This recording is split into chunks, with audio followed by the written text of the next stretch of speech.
الحمد لله رب العالمين والصلاة والسلام على رسوله محمد وعلى آله وأصحابه أجمعين اما بعد بزرگان محترم اور قابل احترام مائیں اور بہنیں، جس آیت کریمہ کے سلسلے میں اب تک کچھ باتیں ہوئیں، ان باتوں کا خلاصہ یا رب تبارک و تعالیٰ کے پیغام کا خلاصہ یہ تھا کہ اللہ عز و جل نے یہ ارشاد فرمایا، یا ایھا الذین آمنوا استجیبوا للہ وللرسول اذا دعاکم لما یحییکم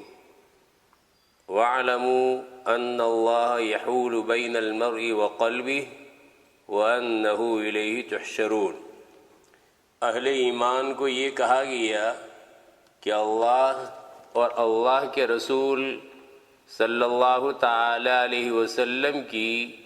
پکار کا جواب دینا ہے۔ اگر کوئی یہ خیال کرے کہ رسول اکرم صلی اللہ تعالی علیہ وسلم تو اس دنیا میں تشریف فرما نہیں ہے، رسول اکرم صلی اللہ تعالی علیہ وسلم ہماری طرح اس دنیا میں چلتے پھرتے نہیں ہیں، رسول اکرم صلی اللہ تعالی علیہ وسلم بلانے والے تھے تو حضرات صحابہ کرام کو بلایا، جیسے قصے آئے تھے، اور آپ علیہ الصلاۃ والتسلیم نے ذکر کیا تھا کہ کیا تم نے اللہ عز و جل کے اس ارشاد کو نہیں سنا، تمہیں آ جانا چاہیے تھا نماز توڑ کے۔ رسول اکرم صلی اللہ تعالی علیہ وسلم اگرچہ اس دنیا میں تشریف نہیں ہے، دوسرے عالم میں تشریف لے جا چکے ہیں، لیکن رسول اکرم صلی اللہ تعالی علیہ وسلم کا پکارنا اب بھی باقی ہے، رسول اکرم صلی اللہ تعالی علیہ وسلم کی دعوت اب بھی باقی ہے۔ لہذا یہ نہیں کہا جا سکتا کہ وہ تو حضرات صحابہ کرام رضوان اللہ علیہم اجمعین کے ساتھ خاص تھا، نہیں، قرآن اور احادیث کو چھوڑ کے گئے ہیں رسول اکرم صلی اللہ تعالی علیہ وسلم، تو وہی دعوت ہے، اللہ کی دعوت ہے، اللہ کے رسول صلی اللہ تعالی علیہ وسلم کی دعوت ہے۔ اس اعتبار سے اس دعوت پر لبیک کہنا ہے، اور رب تبارک و تعالیٰ نے آگے یہ فرمایا کہ اس میں تاخیر نہیں کرنا چاہیے۔ وَاعْلَمُوا أَنَّ اللَّهَ يَحُولُ بَيْنَ الْمَرْءِ وَقَلْبِهِ، اس کا حاصل اور اس کا خلاصہ اور اس کا لب لباب اور اس کا کنکلوژن یہ ہے کہ رب تبارک و تعالیٰ یہ کہنا چاہتے ہیں کہ جب داعیہ پیدا ہوا نیکی کا، جب تقاضا پیدا ہوا نیکی کا، خیر کا، بھلائی کے کام کا، تو ایسی صورت میں جلد از جلد اس طاعت کو بجا لانا چاہیے۔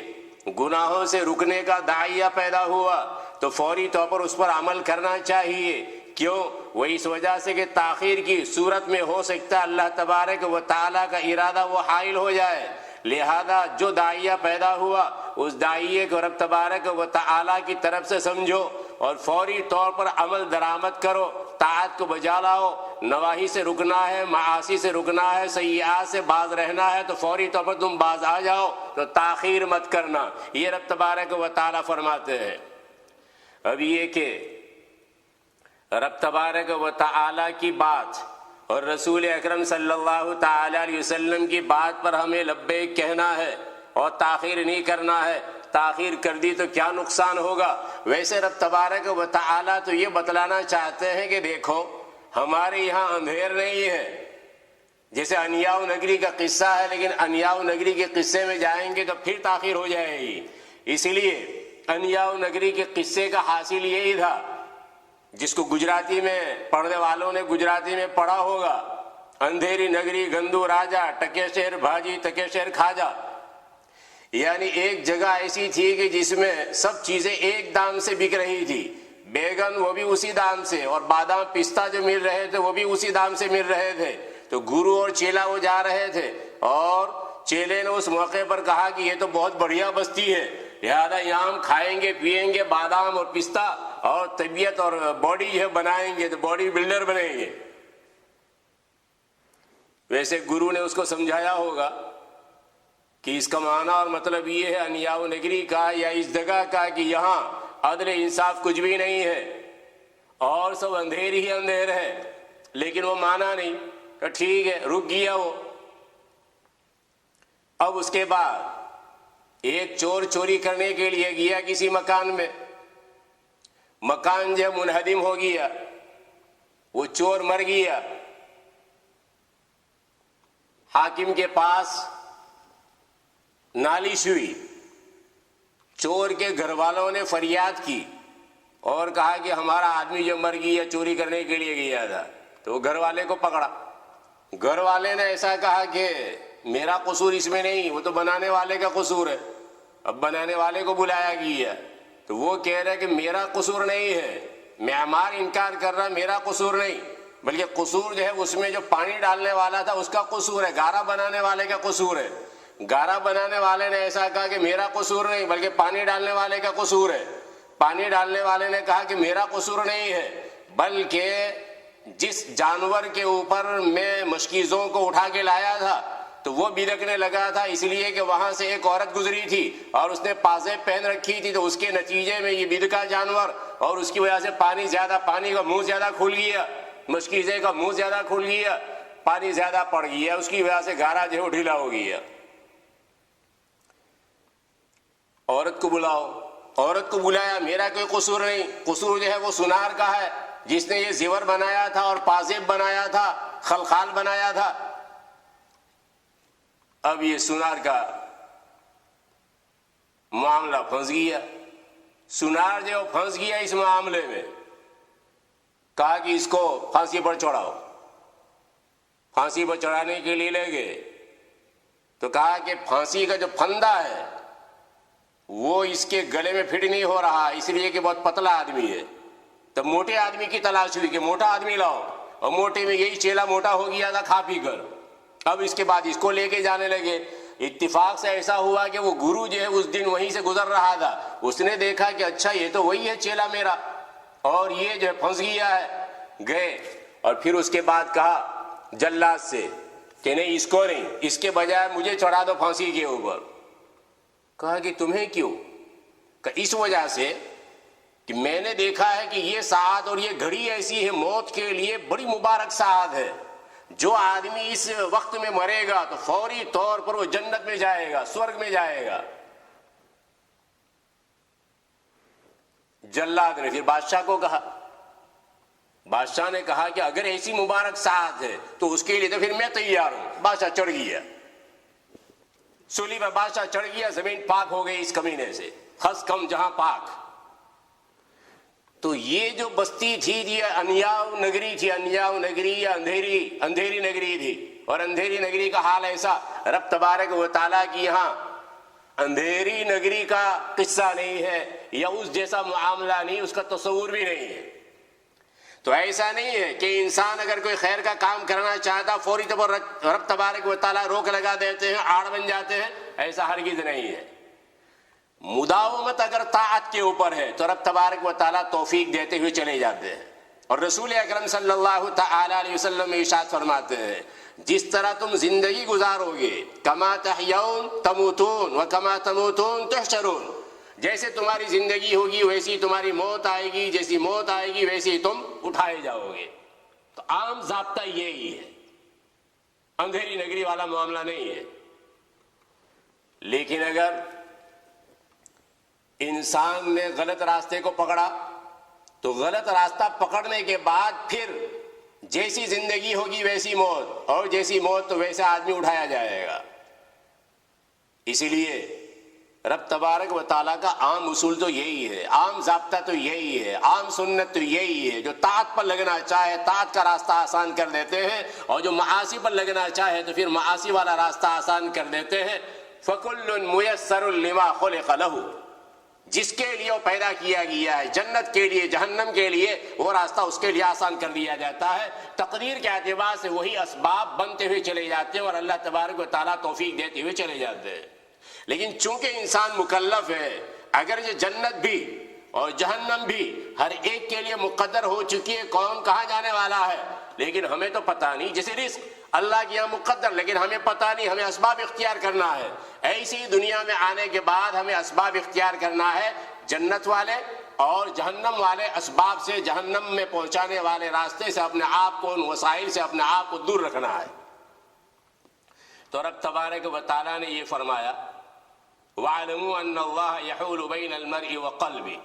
اللہ تبارک و تعالیٰ انسان اور اس کے قلب کے درمیان حائل ہو جاتا ہے، لہذا تاخیر واخیر مت کرو۔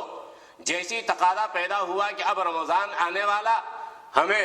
آج سے ہمارا عمل شروع کر دینا ہے، روٹین جو ہے ہماری آج سے بنا دینی ہے۔ تلاوت قرآن کے لیے اتنا حصہ اور اتنا وقت ہم اس کے لیے معین کرتے ہیں، اور فلاں طاعات اور فلاں نفل نمازوں کے لیے اتنا ٹائم مقرر کرتے ہیں، ذکر اذکار کے لیے اتنا ٹائم مقرر کرتے ہیں۔ رمضان کا انتظار مت کرو، ابھی سے تم اپنی زندگی اس انداز سے بنا لو کہ رمضان شروع ہو جائے تمہارے لیے آسانی ہو، اور کسی قسم کی صعوبت اور دشواری اور کوئی کلفت نہ ہو، کوئی حیلولت اور کوئی رکاوٹ نہیں آئے گی۔ اگر ابھی سے شروع کر دو، داعیہ پیدا ہو گئی ہے تو۔ اور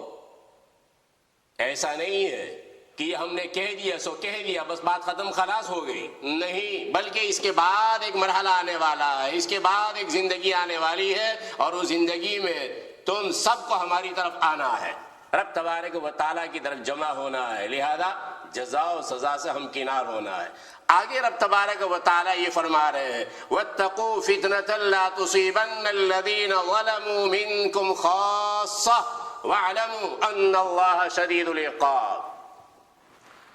رب تبارک و تعالیٰ فرماتے ہیں کہ اس فتنے سے اور اس آزمائش سے بچو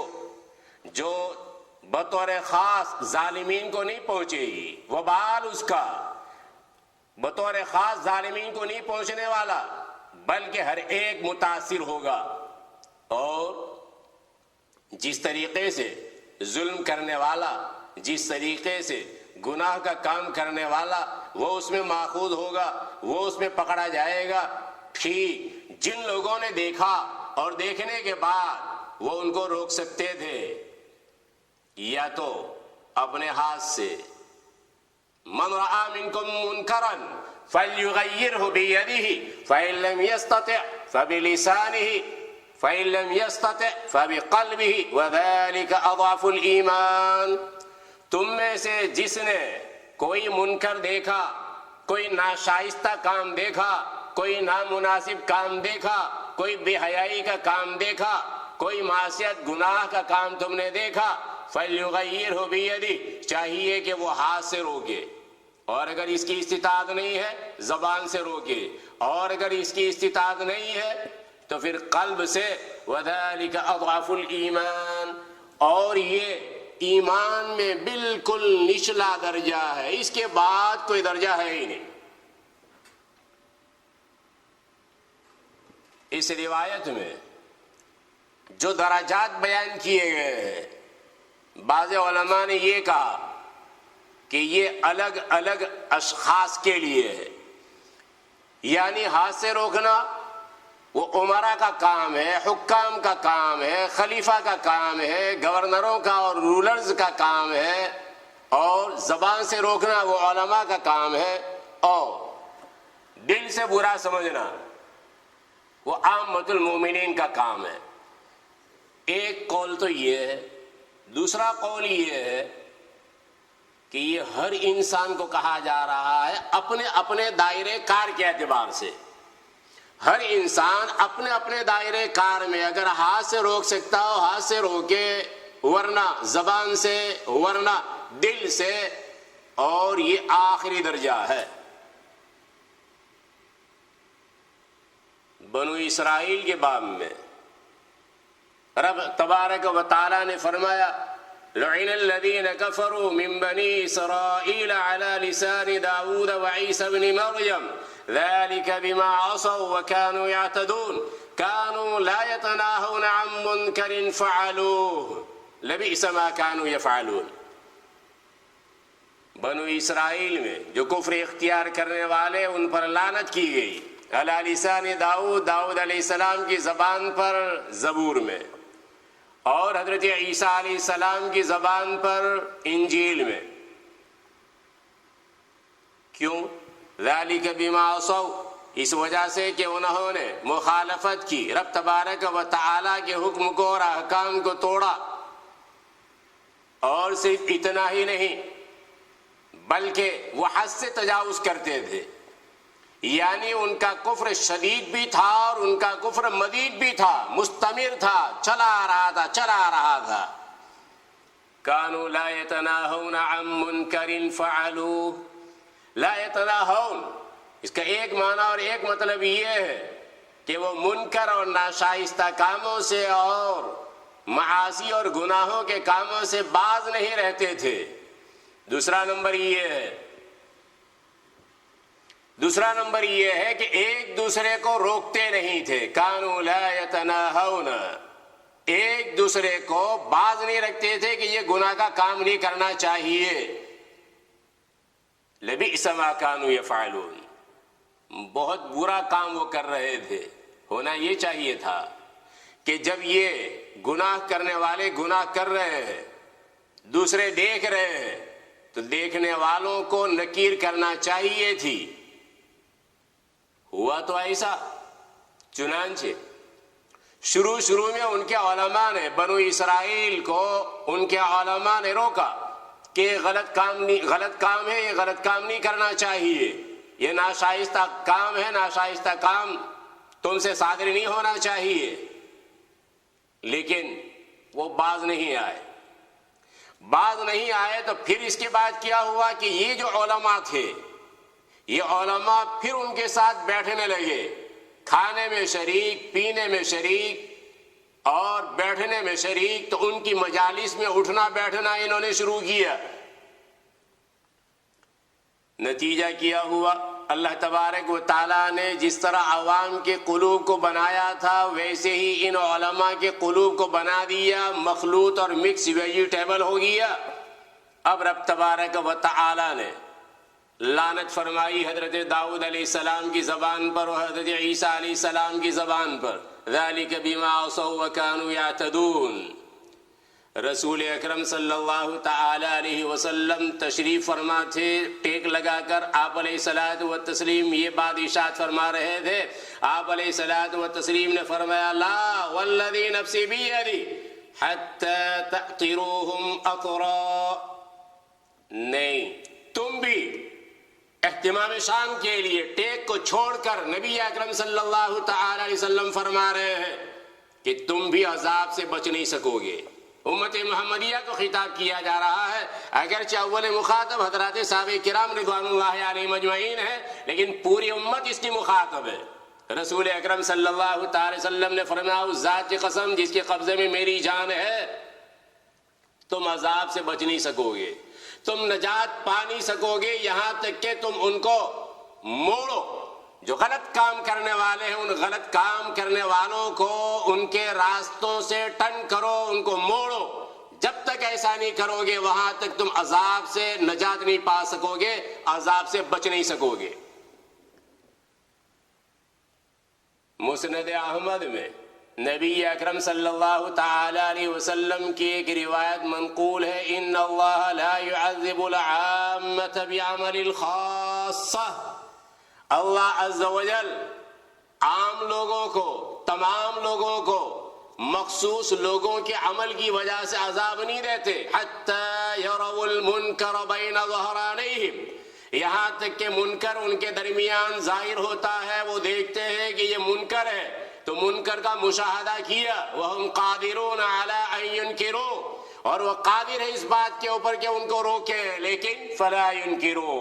وہ روکتے نہیں ہیں، وہ نکیر وکیر نہیں کرتے، نہ ہاتھ سے روکتے ہیں نہ زبان سے روکتے ہیں۔ نبی اکرم صلی اللہ تعالی علیہ وسلم ارشاد فرماتے، فَإِذَا فَعَلُوا ذَلِكَ عَذَّبَ اللَّهُ الْخَاصَّةَ وَالْعَامَّةَ، جب ایسا ہوگا تو اللہ تبارک و تعالی عذاب دیں گے، جو خاص کرنے والے ہیں، ان جرائم کے مرتکبین ہیں، ان کو بھی عذاب دیں گے اور باقی دوسرے لوگوں کو بھی عذاب دیں گے۔ کیوں؟ اس وجہ سے کہ دونوں مجرم ہیں، دونوں مجرم بعید ہو کہ جو جرائم کے مرتکبین ہیں، جنہوں نے گناہ کا کام کیا ہے، وہ تو ہے ہی مجرم، لیکن جو دیکھنے والے والے ہیں اور دیکھنے والے دیکھنے کے باوجود کسی قسم کی کوئی نکیر نہیں کر رہے ہیں یا بیزاری کا اظہار نہیں کر رہے ہیں تو اس معنی کر یہ بھی مجرم ہے. ہاں اپنے اپنے درجے کے اعتبار سے ہوگا عذاب، لیکن بہرحال جب فتنہ آئے گا، جب آزمائش آئے گی، جب حالات آئیں گے تو ان حالات میں اور ان عذاب میں اور آنے والی عذاب کی مختلف شکلوں میں رب تبارک و تعالیٰ پھر امتیاز نہیں کرتے، سب کے سب پکڑے جائیں گے. رب تبارک و تعالیٰ کا یہ قانون ہے اور اٹل قانون ہے. نبی اکرم صلی اللہ تعالی علیہ وسلم یہ ارشاد فرماتے ہیں. اللہ عز و جل نے حضرت جبرائیل علیہ السلام کو حکم دیا، اقلب مدینہ کذا و کذا، یہ فلاں بستی کو الٹ دو، جو اس میں باشندے ہیں ان باشندوں کے ساتھ اس کو الٹ دو. اس موقع پر رب تبارک و تعالیٰ سے یہ کہا گیا کہ یا رب اس میں تو تیرا فلاں صالح اور فلاں نیک بندہ ہے، اس نے تو پلک جھپکنے کے بقدر بھی تیری نافرمانی نہیں کی ہے. لم یعصک طرفۃ عین، پلک جھپکنے کے بقدر بھی تیری حکم عدولی نہیں کی ہے اور تیری نافرمانی نہیں کی ہے. اللہ عز و جل نے ارشاد فرمایا کہ پلٹ دو، بستی کو پلٹ دو، اس کے ساتھ جہاں اوروں کو پلٹنا ہے، بستی کے پلٹنے میں اوروں کو عذاب دینا ہے، اس کو بھی عذاب دو. کیوں؟ فَإِنَّ وَجْهَهُ لَمْ يَتَمَعَّرْ فِيَّ سَاعَةً قَطُّ، اس لیے کہ میرے لیے ایک گھڑی بھی کبھی بھی اس کے چہرے پر کوئی تغیر نہیں آیا. جب اس بستی میں منکرات ہو رہے تھے، جب اس بستی میں گناہ اور فواحش کا ارتکاب ہو رہا تھا، گناہوں کا ارتکاب ہو رہا تھا، تو ہونا یہ چاہیے کہ اس کے چہرے پر کبیدگی کے، اس کے چہرے پر ناراضگی کے آثار نمایاں ہونے چاہیے تھے، لیکن ایسی کوئی سائن اس کے چہرے پر نظر نہیں آئی. تو اس کا معنی اور مطلب یہ ہوا کہ جو منکر کے ہوتے ہوئے، منکر کے مشاہدے کے باوجود کوئی نکیر نہیں کرتا، حالانکہ استطاعت موجود ہے اور استطاعت کے درجات ذکر کیے، ہاتھ سے روک سکتا تھا وہ نہیں روکا، زبان سے روک سکتا تھا زبان سے نہیں روکا، دل میں برا سمجھ سکتا تھا لیکن دل میں بھی برا نہیں سمجھا، بلکہ بنو اسرائیل کی طرح جیسے ابھی میں نے ذکر کیا تھا کہ انہوں نے تو پھر ان کے ساتھ مخالطت شروع کر دی، انہوں نے ان کے ساتھ مواقلت شروع کر دی، انہوں نے ان کے ساتھ کھانا پینا شروع کر دیا، باہم شیر و شکر بن گئے اور بے تکلف ان کے ساتھ رہنے لگے. رب تبارک و تعالیٰ اس موقع پر جبکہ گناہ کی اور معصیت کی شناعت اور قباحت اور برائی دلوں سے نکل گئی تو پھر یہ بھی مجرم ہے. رب تبارک و تعالیٰ نے جب لعنت کروائی ان پر بھی لعنت. بہرحال رب تبارک و تعالیٰ کا یہ اٹل قانون ہے کہ اگر گناہ ہو رہے ہوں تو گناہ کے بعد جو دوسرے لوگ ہیں جو اس گناہ کے عمل کرنے میں، گناہ کی مباشرت میں، گناہ کو انجام دینے میں شریک نہیں ہے، تو ان کا وتیرہ یہ ہونا چاہیے، ان کا شیوا یہ ہونا چاہیے، ان کا طریقہ یہ ہونا چاہیے کہ نکیر کرے اور آخری درجے میں اس کو برا سمجھے. اب ہو کیا رہا ہے؟ ہو یہ رہا ہے دنیا میں کئی ایک جرائم ہے، کفر اور شرک، اور اس کے نیچے آتے ہمارے معاشرے میں دیکھا جائے تو کئی ایک معاصی اور کئی ایک جرائم، کئی ایک سیئات اور کئی ایک حکم عدولیاں، لیکن ہم نے ٹھنڈے کلیجے سے ان کو گوارا کر لیا ہے. ایک حقیقت ہے، انکار نہیں کر سکتے، کوئی انکار نہیں کر سکتا، ہر ایک اپنے گریبان میں منہ ڈالے کہ کیا ایسا نہیں ہے. صاف صاف یہ باتیں ہیں کہ یہ فلاں چیز خلاف شرع ہے، فلاں چیز خلاف شرع ہے، فلاں چیز خلاف شرع ہے، لیکن حالات سے ہم اتنے متاثر ہوئے، اتنے منفعل ہوئے اور اتنا ہم نے اثر لے لیا کہ چند دنوں تک تو ہم یہ سمجھتے رہے گناہ ہے، چند دنوں تک ہم نے یہ سمجھا اور پھر اس کے بعد آہستہ آہستہ اسی رنگ میں ہم رنگتے ہوئے چلے گئے. اب تصور ختم ہو گیا کہ یہ گناہ ہے، اب دل و دماغ سے بات نکل گئی کہ یہ معصیت ہے. اس کا اثر تو پھر یہی ہونا تھا کہ اللہ تبارک و تعالی جب عذاب بھیجے تو اس عذاب میں ہر ایک کو اپنی گرفت میں لے لے. لیکن یہ رب تبارک و تعالیٰ کا کرم ہے، رب تبارک و تعالیٰ کا فضل ہے کہ رب تبارک و تعالیٰ نے ہم کو بچائے رکھا ہے. تو ایسے موقع پر زیادہ سے زیادہ رب تبارک و تعالیٰ کی طرف رجوع، یہ ہے ہمارا وتیرہ، یہ ہے ہمارا فریضہ۔ وتیرہ ہونا چاہیے، اس فریضے کو ہمیں ماننا چاہیے اور اس ذمہ داری کا ہمیں احساس ہونا چاہیے۔ جب حضرت عثمان رضی اللہ تعالیٰ عنہ شہید ہوئے تو حضرت زبیر رضی اللہ تعالیٰ عنہ وہ پہنچے بصرہ، تو اس موقع پر مطرف ابن عبداللہ ابن شخیر فرماتے ہیں کہ ہم نے ان سے کہا کہ یا ابو عبداللہ، کون سی چیز آپ کو یہاں لے کر آئی ہے، کیا سبب ہے، یا بصرہ آنے کا کیا سبب ہے؟ ایک خلیفہ وہ شہید ہو گئے، یعنی حضرت عثمان غنی رضی اللہ تعالیٰ عنہ، اور تم ان کے خون کا بدلہ لینے کے لیے، ان کا قصاص لینے کے لیے بصرہ میں آئے ہو مدینہ چھوڑ کر، کیا پوائنٹ ہے؟ اس موقع پر حضرت زبیر رضی اللہ تعالیٰ عنہ نے یہ فرمایا کہ اللہ عز و جل جس آیت کریمہ کو نازل کیے ہوئے ہے، ہم نے اس کی تلاوت کی۔ رسول اکرم صلی اللہ تعالیٰ علیہ وسلم کے زمانے میں، حضرت ابوبکر رضی اللہ تعالیٰ عنہ کے زمانے میں، حضرت عمر رضی اللہ تعالیٰ عنہ کے زمانے میں، حضرت عثمان غنی رضی اللہ تعالیٰ عنہ کے زمانے میں، اتقوا واتقوا اتقوا فتنة لا تصيبن الذين ظلموا منكم خاصة، اس وبال سے بچو جو وبال بطور خاص ظلم کرنے والوں کو نہیں پکڑے گا۔ کہ یہ آیت کریمہ ہم نہیں سمجھتے تھے کہ ہم اس کے اہل ہیں، لیکن آج حالات ایسے آ گئے جس کے نتیجے میں ہم کو یہ تسلیم کرنا پڑتا اور ماننا پڑتا ہے کہ حضرت عثمان کو شہید کرنے والے چند لوگ تھے، لیکن اس کی وجہ سے ہمیں خطرہ ہے اور ہمیں یہ اندیشہ ہے کہ کہیں ایسا نہ ہو اللہ عز و جل کی طرف سے عذاب نازل ہو جائے اور صرف حضرت عثمان رضی اللہ تعالیٰ عنہ کے قاتلین اور ان کو شہید کرنے والوں کو وہ عذاب اپنی گرفت میں نہ لے، بلکہ سب کو اپنی گرفت میں لے لے۔ اس وجہ سے میں یہاں آیا ہوں۔ تو میں یہ عرض کر رہا ہوں اور میں یہ کہہ رہا ہوں کہ دنیا میں جرائم ہو رہے ہیں، دنیا میں گناہ ہو رہے ہیں، کئی ایک گناہ ہو رہے ہیں، اور سب سے بڑے گناہ و کفر و شرک، اس کے علاوہ بھی گناہوں کی کوئی کمی نہیں ہے، گناہوں کی بہتات ہے، اور خود ہمارے معاشرے میں اور ہمارے سماج میں ہماری سوسائٹی وہ گناہوں سے عاری نہیں ہے، گناہوں سے بری نہیں ہے، خالی نہیں ہے۔ میں نے کہا کہ ہمیں خود احتساب کرنا چاہیے اپنا کہ ہم کون کون سے گناہوں کا ارتکاب کر رہے ہیں، یا ہمارے گھروں میں کون کون سے گناہوں کا ارتکاب ہو رہا ہے، ہمارے عزیزوں میں، اقارب میں، رشتہ داروں میں کون کون سے گناہوں کا ارتکاب ہو رہا ہے، پھر معاشرے میں کون کون سے گناہوں کا ارتکاب ہو رہا ہے، اور میں اس کو روکنے کے لیے کیا کچھ کر سکتا ہوں، اپنی اپنی استعداد کے اعتبار سے، اپنی اپنی صلاحیت کے اعتبار سے۔ اور میں نے کہا بالکل آخری درجہ وہ ہوا جس میں یہ سمجھا جائے کہ یہ گناہ ہے، لہذا خود انسان اس سے رکے، اور جو کرنے والا ہے تو اس کرنے والے کے اس فعل سے بیزاری کا اظہار کرے کہ نہیں یہ گناہ کا کام ہے، یہ معصیت کا کام ہے، یہ حکم عدولی کا کام ہے، یہ اللہ اور اللہ کے رسول صلی اللہ تعالی وسلم کی صراحتاً مخالفت ہو رہی ہے، میں اس پر راضی نہیں۔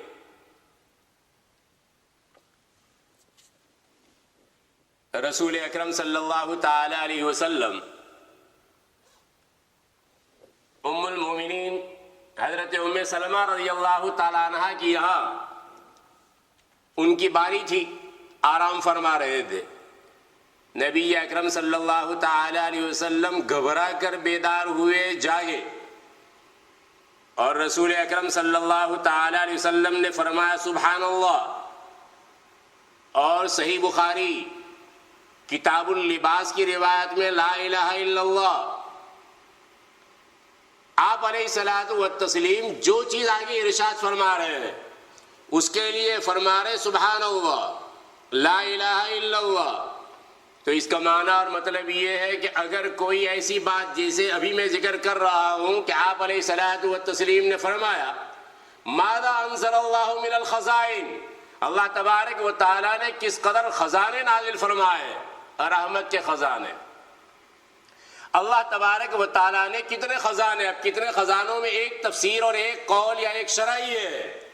کہ رسول اکرم صلی اللہ تعالی علیہ وسلم کے زمانے میں، آپ علیہ الصلوۃ والتسلیم کے زمانے کے بعد، آپ علیہ الصلوۃ والتسلیم کے زمانے میں کم، اور حضرات خلفائے راشدین کے زمانے میں زیادہ جو خزانے حاصل ہونے والے تھے وہ سب دکھائے گئے نبی اکرم صلی اللہ تعالی علیہ وسلم کو۔ ایک معنی تو یہ ہے کہ وہ خزانے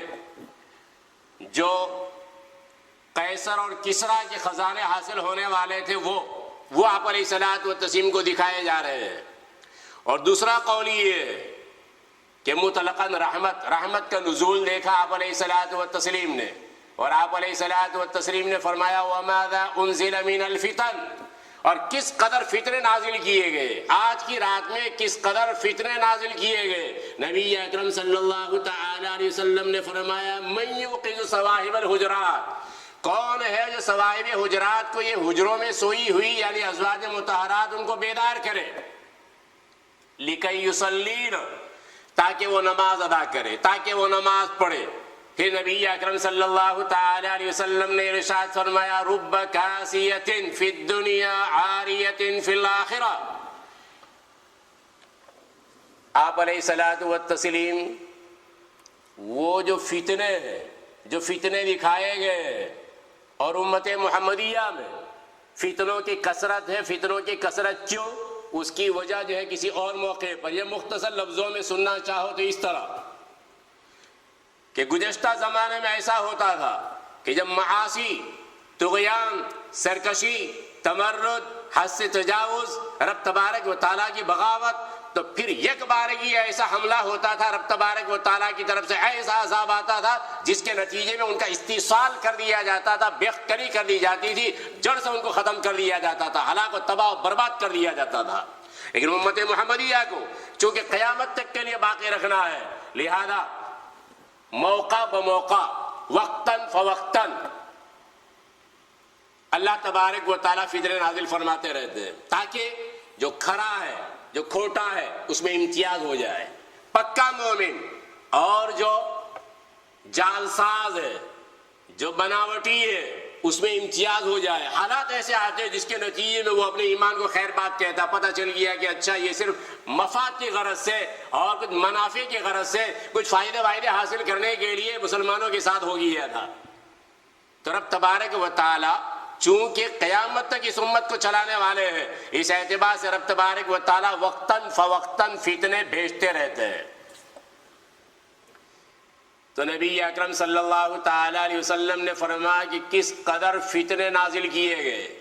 اب اس کا تقاضا کیا ہے، اس کا تقاضا یہ ہے کہ اللہ تبارک و تعالیٰ کی طرف رجوع ہونا چاہیے۔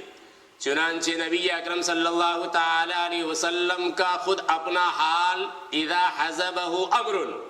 جب کوئی امر درپیش ہوتا تھا آپ علیہ الصلوۃ والتسلیم کو، فزع الی الصلاۃ، تو نماز کی طرف پناہ لیتے تھے فوراً رب تبارک و تعالیٰ کی جناب میں۔ اب اس موقع پر ایک لطیفہ کہو تو لطیفہ، کثیفہ کہو تو کثیفہ،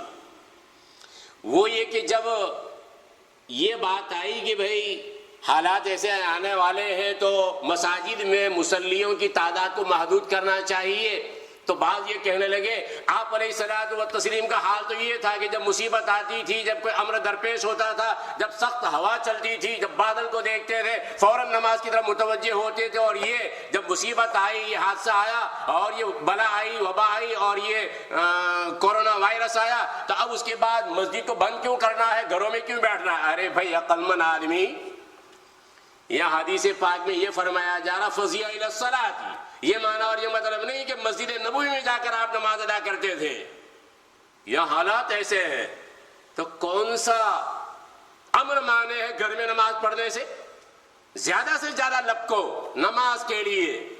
یہ تھوڑے ہی ہے کہ اگر حالات کی بنیاد پر مسجد میں نہیں آ سکتے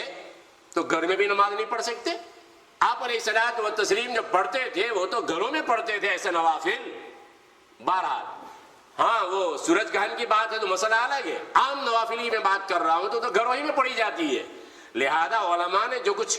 زمانے کے حالات کو پیش نظر رکھتے ہوئے، یہاں کے حالات کو پیش نظر رکھتے ہوئے اگر یہ کہا کہ تعداد محدود ہونی چاہیے، تو ایسا نہیں کہ اس حدیث پاک کے خلاف ہے، حدیث پاک اپنی جگہ پر صحیح ہے، اور یہی تو ہم ہدایت کر رہے ہیں اور ہم کہہ رہے ہیں کہ بھئی لب کو نماز کی طرف، لب کو رب تبارک و تعالیٰ کی طرف متوجہ ہو۔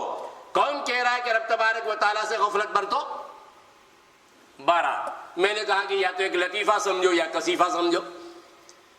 تو نبی اکرم صلی اللہ تعالی علیہ وسلم کا حال یہ ہے، رسول اکرم صلی اللہ تعالی علیہ وسلم نے ارشاد فرمایا کہ اگر کوئی آدمی ناگوار خواب دیکھتا ہے، ایسا خواب دیکھتا ہے جس کے نتیجے میں خوف طاری ہو رہا ہے، تو کیا کرنا چاہیے؟ رسول اکرم صلی اللہ تعالی علیہ وسلم نے ارشاد فرمایا کہ اس خواب کے شر سے رب تبارک و تعالیٰ کی پناہ طلب کرے۔ دوسرے نمبر پر شیطان کے شر سے، اس لیے کہ جب برا خواب آیا، اب آدمی کا موڈ جو ہے بالکل آف ہو جاتا ہے اور چہرہ جو ہے بالکل پزمردہ ہو جاتا ہے اور طبیعت چلتی نہیں ہے کسی کام کی طرف، شیطان خوش ہوتا ہے، لہذا شیطان کے شر سے پناہ طلب کرو، اس لیے کہ اس کی خوشی کو ختم کرنا ہے۔ تیسرے نمبر پر بائیں طرف تھتکارنا ہے کہ بائیں طرف تھتکار دیا جائے۔ چوتھے نمبر پر امام مسلم رحمۃ اللہ علیہ نے جو روایت نقل کی، اس روایت کے اعتبار سے جس پہلو پر سویا ہوا تھا وہ پہلو بدل دے۔ پانچویں نمبر پر کسی کے سامنے اس خواب کا ذکر نہیں کرنا ہے۔ چھٹے نمبر پر صحیح بخاری کی کتاب التعبیر کی روایت، وَلْيَقُمْ فَلْيُصَلِّ رَكَعَتَيْنِ، بیدار ہو جاؤ، بیدار ہونے کے بعد اٹھ کر 2 رکعت نماز پڑھو۔ وہ ناگوار امر دیکھا تھا، ناپسندیدہ امر دیکھا تھا، ناپسندیدہ خواب دیکھا تھا، خوفناک خواب دیکھا تھا، آپ علیہ الصلوۃ والتسلیم نماز کی طرف متوجہ ہونے کے لیے فرما رہے ہیں۔ ٹھیک اسی طریقے پر یہاں فتنے دکھائے گئے، نبی اکرم صلی اللہ تعالی علیہ وسلم یہ فرما رہے ہیں کہ کون ہے جو حجرے والیوں کو اٹھائے؟ ویسے تو ہر ایک کو اٹھنا ہے، لیکن یہاں حاضر وہ ازواج مطہرات ہیں آپ علیہ الصلوۃ والتسلیم کے قریب، اس لیے ان کو اٹھانے کے لیے فرما رہے ہیں۔ دوسری بات یہ ہے کہ اگر خرچ کرنا ہے، اگر کوئی طاعت کرنا ہے، اگر کوئی کام کرنا ہے، خرچ کرنے میں نبی اکرم صلی اللہ تعالی علیہ وسلم نے فرمایا وَابْدَأْ بِمَنْ تَعُولُ، جو تمہارے عیال میں ہے اس سے آغاز کرنا چاہیے۔ اول خیش بعدہ درویش، پہلے اپنے بعد میں پرائے۔ اور بعض مرتبہ ہوتا کیا ہے، بعض مرتبہ ہوتا یہ ہے کہ آدمی پرایوں کو پہلے دیتا، نام ہوتا ہے، اور اپنوں کو نہیں دیتا۔ کیوں؟ اپنے نام تھوڑی ہی کریں گے، تھینک یو تھوڑی ہی کہیں گے، اور دوسرا تھینک یو کہے گا، نام آئے گا، فلاں صاحب نے اتنے دیے ہیں، فلاں صاحب نے اتنے دیے ہیں۔ حدیث پاک میں عجیب و غریب امراض قلبیہ کا علاج کیا گیا ہے۔ تو نبی اکرم صلی اللہ تعالی وسلم نے فرمایا اپنے عیال پر، اپنے بال بچوں پر پہلے خرچ کرو، بعد میں دوسروں پر۔ نیکی اور طاعت کے کام میں ابدا بنفسک، اپنی ذات سے شروع کرو۔ ثم ابدا بمن تعول، پھر جو تمہارے عیال میں ہو وہاں سے۔ تو نبی اکرم صلی اللہ تعالی وسلم خود اٹھیں گے، اب جو قریب والی ہے، جو عیال میں ہے، ازواج مطہرات، ان کو اٹھانے کے لیے فرمایا جا رہا ہے کہ ان کو اٹھاؤ۔ نبی اکرم صلی اللہ تعالی وسلم نے ارشاد فرمایا کہ رب کاسیتن، اور ایک روایت میں فا کے ساتھ فرب کاسیتن، اور ایک روایت میں کم کے ساتھ کم من کاسیتن فی الدنیا، دنیا میں کئی ایک کاسیہ آخرت میں عاریہ ہوگی۔ اب سننے والے سوچتے ہوں گے کہ یہ کیسا ترجمہ ہوا، اس پر ایک لطیفہ سن لو۔ ہمارے ایک صاحب جو ہے، ابھی تو بڑی عمر پر پہنچ گئے ہیں، ایک مدرسے میں پڑھتے تھے، پھر اس مدرسے سے دوسرے مدرسے میں گئے، تو دوسرے مدرسے میں جو پچھلا درجہ تھا اس پچھلے درجے کا امتحان لیا گیا۔ تو امتحان کے 1 سال جو ہے انہوں نے بیچ میں تھوڑا بہت کچھ پڑھا تھا، پھر اس کے بعد گھومتے پھرتے رہے تھے، اور پھر یہ داخلے کے لیے آئے ہیں، تو ان کو تو کچھ پتہ ہی نہیں کہ اس کا میننگ کیا ہوتا ہے، اس کا مطلب کیا ہوتا ہے۔ تو امتحان لینے کے لیے جس مول صاحب کے پاس بھیجے گئے تو مول صاحب نے ان اللہ فالق الحب والنوى، اس کا ترجمہ کرنے کے لیے کہا اس کا ترجمہ کرو، تو انہوں نے ترجمہ کیا بے شک اللہ تعالیٰ فالق حب والنوى ہے۔ تو ان وہ تو آسان تھا، اللہ وہ تو جانتے ہی ہے، ان اللہ فالق الحب والنوا، یہ فالق کا معنی پتہ نہیں، حب کا نوا کا معنی پتہ نہیں، آخر میں ہے لگا دیا کہ بے شک اللہ فالق حب والنوا ہے۔ تو آپ لوگ بھی سوچ رہے ہوں گے کہ یہ جو ترجمہ ہوا وہ عجیب و غریب ترجمہ ہوا، فرب کاسیۃ یا رب کاسیۃ یا کم من کاسیۃ فی الدنیا عاریۃ فی الآخرۃ، کہ دنیا میں کتنی کاسیہ آخرت میں عاریہ۔ دراصل اس کے مختلف مطالب ہیں، تو جیسے جیسے ہم مطلب میں جاتے چلے جائیں گے تو ویسے ویسے اس کے معنی کھلتے ہوئے چلے جائیں گے۔ ایک معنی میں کر رہا ہوں وہ یہ کہ کاسیہ کے معنی کپڑا پہننے والی، تو کتنی ہی کپڑا پہننے والی دنیا میں آخرت میں وہ عاری اور برہنہ اور ننگی ہوگی۔ ازواج مطہرات نہایت ہی پاکیزہ اوصاف کی حامل، لیکن خطاب کا جو انداز ہے وہ عام رکھا گیا ہے، اسی لیے یہ معنی اور یہ مطلب ہرگز نہیں کہ ازواج مطہرات میں سے کسی پر چسپاں کیا جائے اور فٹ کیا جائے۔ پوری امت رہتی دنیا تک کے لیے خطاب ہے کہ کتنی ہی عورتیں دنیا میں کپڑا پہننے والی، آخرت میں وہ عاری اور برہنہ۔ وجہ کیا ہے؟ وجہ یہ ہے کہ کپڑا پہنا ہے لیکن بہت ٹائٹ پہنا ہے، ٹائٹ، جس کی وجہ سے جسم کا ابھار معلوم ہو رہا ہے، آخرت میں وہ عاری اور برہنہ۔ نمبر 2، کپڑا پہنا ہے، دنیا میں کپڑا پہنا لیکن بدن کا کچھ حصہ کھلا ہوا ہے، جتنا سطر چھپانا چاہیے تھا وہ سطر چھپایا نہیں ہے، عاریۃ فی الآخرۃ، آخرت میں وہ عاری اور برہنہ۔ تیسرا نمبر، پورے بدن کو چھپا رکھا ہے، پورا بدن جو ہے مستور ہے، لیکن کپڑا جو ہے نہایت باریک ہے، تو باریک ہونے کی وجہ سے جسم کا حصہ جو نظر آ رہا ہے، تو ظاہری اعتبار سے کپڑا پہن رکھا ہے۔ دنیا میں تو یہ کاسیہ سمجھی جا رہی ہے کہ کپڑا پہننے والی، لیکن آخرت میں وہ برہنہ ہوگی۔ چوتھا نمبر، رب کاسیۃ فی الدنیا، شوہر والی ہے اور اچھا اور نیک صالح شوہر ہے، لیکن جیسے شوہر کے اعمال ہے ویسے اعمال وہ نہیں کر رہی ہے، تو عمل کے اعتبار سے وہ کوری ہے۔ اب جب آخرت میں پہنچے گی، عمل نہیں ہے، ثواب سے وہ عاری، ثواب سے وہ خالی، اور ثواب سے خالی تو پھر اس کے بعد جہنم میں جانا پڑے گا۔ پانچواں نمبر، رب کاسیۃ فی الدنیا، بہت سی نعمتوں میں لت پت، اللہ تبارک و تعالیٰ نے کافی نعمتیں دے رکھی ہے، لیکن شکر ادا نہیں کرتی، شکر ادا نہیں کرتی۔ نتیجہ کیا ہوگا؟ شکر ادا نہیں کیا، آخرت میں ان نعمتوں سے وہ خالی رکھی جائے گی۔ عورتیں اور خواتین یہ سوچے گی کہ ہم تو مصیبت میں پڑے، مرد لوگوں کے لیے تو مسئلہ آیا ہی نہیں، اور مرد لوگ ویسے ہی چھوٹ گئے۔ نہیں، خطاب اگرچہ ہو رہا ہے ابھی، وہ عورتوں کو ہو رہا ہے، لیکن عربی کی اپنی ایک لطافت ہے، اس اعتبار سے رب کاسیۃ فی الدنیا، رب نفس کاسیۃ فی الدنیا عاریۃ نفس عاریۃ فی الآخرۃ۔ نفس، اور نفس عربی میں مرد کے لیے بھی آتا، عورت کے لیے بھی آتا ہے، تو اگر مرد یہ کام کر رہا ہے تو وہ بھی عاری ہوگا، آخرت میں وہ بھی عاری ہوگا، برہنہ ہوگا، یا یہ کہ نعمتوں سے وہ خالی رکھا جائے گا۔ اسی میں وہ صورت بھی داخل ہے کہ کوئی شوہر والی ہے لیکن شوہر والی شوہر کے حقوق ادا نہیں کر رہی ہے، اور کسی غیر کے ساتھ تعلق قائم کیے ہوئے ہے، دنیا میں تو کپڑا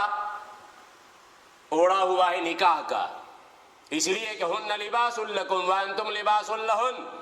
میاں اور بیوی ان دونوں میں سے ہر ایک دوسرے کے لیے لباس ہے، تو اس اعتبار سے نکاح دنیا والوں کے اعتبار سے نکاح ہے۔ شوہر بھی بیچارہ یہی سمجھ رہا ہے کہ یہ میری ہے، لیکن شوہر کی غفلت میں شوہر اگر کام پر گیا ہے تو پھر اس کے بعد یہ کسی شناسا کے ساتھ اور کسی دوسرے تعلق والے کے ساتھ عاریہ ہوگی، آخرت میں عاریہ۔ اور اگر مرد ہے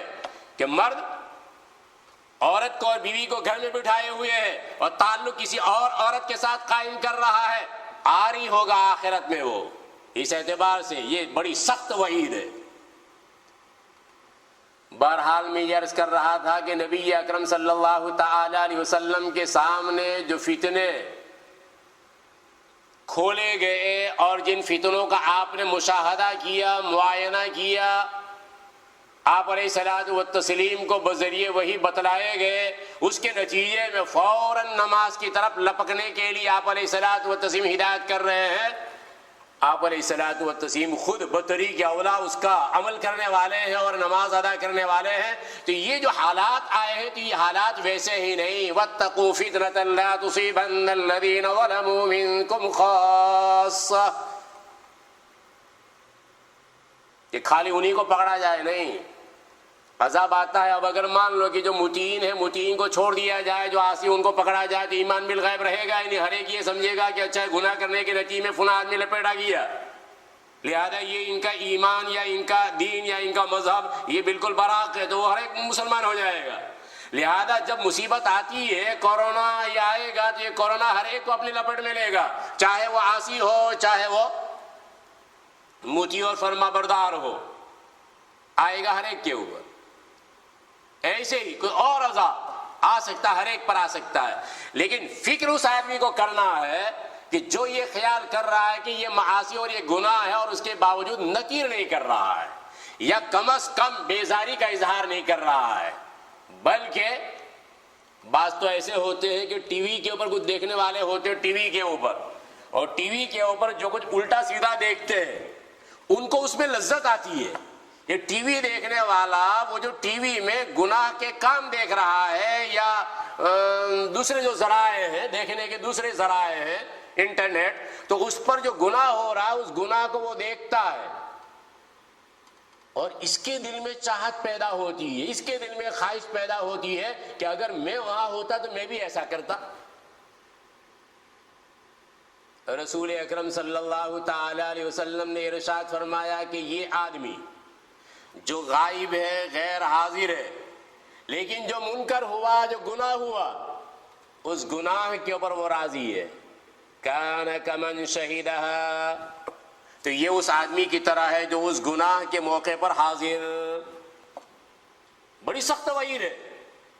ہم نے یہ سوچ لیا، ہم نے یہ سمجھ لیا، ٹی وی میں ہم نے دیکھ لیا، بات ختم ہو گئی، نہیں۔ اگر ٹی وی میں دیکھا ہے، لذت کے ساتھ دیکھا ہے، تو اس کا معنی اور مطلب یہ ہے کہ جیسے وہ گناہ کرنے والا ہے ویسے یہ آدمی اگر اپنے بارے میں خیال کر رہا ہے، لذت گناہ ہے اور گناہ کو گناہ نہیں سمجھ رہا ہے، اسے لذت لے رہا ہے، نبی اکرم صلی اللہ تعالی علیہ وسلم فرماتے کان کمن شہدہا، جیسے وہ آدمی وہاں حاضر ہے، اس گناہ میں وہ شریک ہے۔ لیکن دوسرا وہ آدمی ہے کہ جس کی حاضری میں یہ گناہ ہو رہا ہے، جس کی حاضری میں یہ گناہ ہو رہا ہے اور اس گناہ کو انکرہا، اس گناہ کو منکر سمجھ رہا ہے، اوپرا سمجھ رہا ہے، اس گناہ کو سمجھ رہا ہے کہ یہ گناہ ہے، تو رسول اکرم صلی اللہ تعالی علیہ وسلم اس کے لیے فرما رہے ہیں کہ یہ ایسا ہے کہ گویا وہ اسے غائب ہے، حاضر نہیں، اس کے سامنے ہوا لیکن بیچارہ کچھ کر نہیں سکتا تھا، اس وجہ سے دل میں اس گناہ کو برا سمجھ رہا ہے، تو نبی اکرم صلی اللہ تعالی علیہ وسلم فرماتے ہیں کہ یہ آدمی غاب عنہا، جو آدمی غائب ہے اس کے درجے میں ہے، لہذا کم از کم گناہ کو گناہ سمجھو، گناہ کو گناہ سمجھو۔ اگر گناہ کو گناہ سمجھو گے تو ایک دن ایسا آئے گا کہ اس آدمی کو توفیق ہوگی اس گناہ کے چھوڑنے کی، لیکن اگر گناہ کی شناخت اور گناہ کی قباحت دلوں سے نکل گئی تو پھر اس کے بعد اللہ ہی حامی، اللہ ہی ناصر۔ اگر اللہ نے توبہ کی توفیق دے دی تو یہ اللہ کا کرم ہوگا، ورنہ یہ آدمی اس غلط راستے کو چلا گیا جس غلط راستے سے اللہ اور اللہ کے رسول صلی اللہ تعالی وسلم اس کو بچانا چاہتے ہیں اور اس کو بار بار دہائی دے رہے ہیں۔ اور آدمی اگر یہ خیال کرے کہ چلو کچھ نہیں، دنیا میں عذاب آیا، اس عذاب میں ہم ہلاک ہو گئے، ختم ہو گئے، نہیں، وَاعْلَمُوا أَنَّ اللَّهَ شَدِيدُ الْعِقَابِ، جان لو کہ اللہ سخت عذاب دینے والے ہیں۔ یہ تو ابھی معمولی ہے، یہ تو کچھ نہیں ہے، اسے سخت عذاب رب تبارک و تعالیٰ کی یہاں ملنے والا ہے۔ اللہ تبارک و تعالیٰ ہمیں گناہوں سے بچائے رکھے، اور جن گناہوں کا ہم ارتکاب کر رہے ہیں اللہ تبارک و تعالیٰ وہ گناہ ہم سے چھڑا دے، اور رب تبارک و تعالیٰ کی جناب میں ہم توبہ نصوح کرنے والے بن جائیں، اور رب تبارک و تعالیٰ طاعات کے راستے پر ہمیں لگا دے، صراط مستقیم پر ہمیں گامزن فرمائے، اور اپنے اپنے وقت پر ہمارا خاتمہ ایمان پر فرمائے۔ آمین۔ وآخر دعوانا الحمد للہ رب العالمین، وصلی اللہ وسلم علی سیدنا محمد وعلی آلہ واصحابہ اجمعین۔